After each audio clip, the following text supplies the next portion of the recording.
Ոնց կանգնեմ, սս լավ է։ Քրիստոսի հարությունը մեզ համար հաղթանակի եւ հավիտենական կյանքի ընթացքում մեր անխափան ընթացքի խորհուրդն է, որովհետեւ Քրիստոս իր խաչելությամբ եւ հարությամբ հաստատեց, որ վերջին խոսքը մահվանը չի, այլ կյանքինն է, եւ Քրիստոսի հարության խորհուրդը մեզ առաջնորդում է մեր կյանքը լիարժեք եւ իմաստավորված ապրելու, աստվածային սիրով, աստվածային օրհնությամբ, եւ գիտեք, որ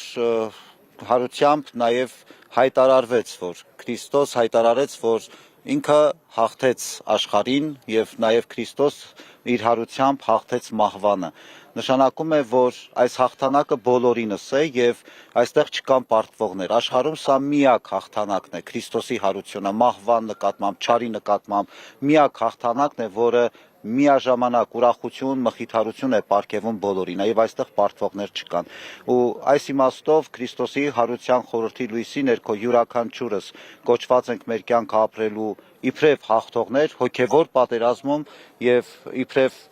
հաղթողներ մեր կյանքը դեպի Աստված, դեպի հավիտենականություն առաջնորդելու։ Հատկապես այս օրերին ինչպես պիտի ընդունենք այդ խորհուրդը։ Բոլոր օրերին, անկախ նրանից, թե մենք ինչ օրեր ենք ապրում եւ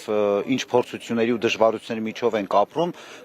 շատ կարեւոր է, որ մեզ առաջնորդի ավետարանական պատվիրանները, առաջնորդեն աստվածային սերն ու օրհնություն, անկախ ամեն ինչից, այդ ինչ իրավիճակի մեջ ենք, Քրիստոսի պատգամները չեն փոփոխվում, արժեքները չեն փոփոխվում եւ այս իմաստով նաեւ դժվարությունների ու փորձությունների մեջ Քրիստոսի հարության ավետիսը մեզ համար մխիթարություն է, մեր հավատքի մեջ զորանալու եւ մեր կյանքը ել ավելի արժևորելու եւ իմաստավորելու։ Հեր այս շրջանը առհասարակ այն ինչի միջով անցնում է այսօր եկեղեցին, հաճախ համեմատում էին նաև մեծ պահքի կիրակիների եւ հրաշափառ հարության հաղթանակի հետ։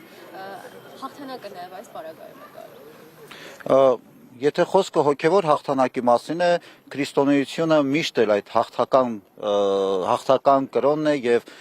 միշտ էլ յուրաքանչյուր հավատացյալի պարգևում է իբրև շնոր այդ հաղթանակը, Քրիստոսի հաղթանակը։ Իսկ մեր կյանքի ընթացքում տարբեր դժվարություններ, փորձություններ, բնականաբար մենք պայքարում ենք յուրաքանչյուր մարդ, թե անհատապես, թե իբրև հավաքական ազգ, բոլորս էլ պայքարում ենք մեր կյանքի բոլոր դժվարությունները հաղթահարելու Աստծո նկատմամբ ունեցած հավատքով եւ հավատարմությամբ։ Խնդրեմ։